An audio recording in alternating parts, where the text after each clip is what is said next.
আধুনিক ও স্বয়ংক্রিয় air traffic management system চালুর মাধ্যমে বাংলাদেশের আকাশসীমা আরও নিরাপদ, দক্ষ ও আন্তর্জাতিক মানসম্পন্ন হবে বলে জানিয়েছেন বেসামরিক বিমান পরিবহন ও পর্যটন মন্ত্রী আফরোজা খানম। দুপুরে হযরত শাহজালাল আন্তর্জাতিক বিমানবন্দরে অত্যাধুনিক এয়ার ট্রাফিক ম্যানেজমেন্ট সেন্টারের উদ্বোধনকালে তিনি একথা জানান। এর ফলে ৩৫০ নটিক্যাল মাইল আকাশসীমা এই রাডারের আওতায় থাকবে।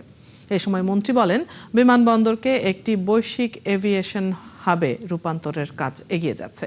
থ্যালাসের সরবরাহকৃত প্রযুক্তি আকাশসীমা ব্যবস্থাপনা সক্ষমতা বহুগুণ বাড়াবে। প্রকল্প বাস্তবায়নে ফ্রান্স সরকার ও সংশ্লিষ্ট সবার অবদানের জন্য কৃতজ্ঞতা জানান বিমানমন্ত্রী।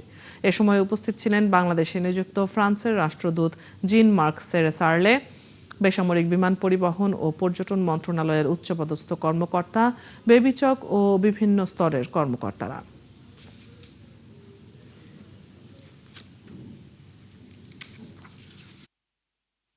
We want to make Hazrat Shahjalal International Airport a global aviation hub with cooperation from all of you.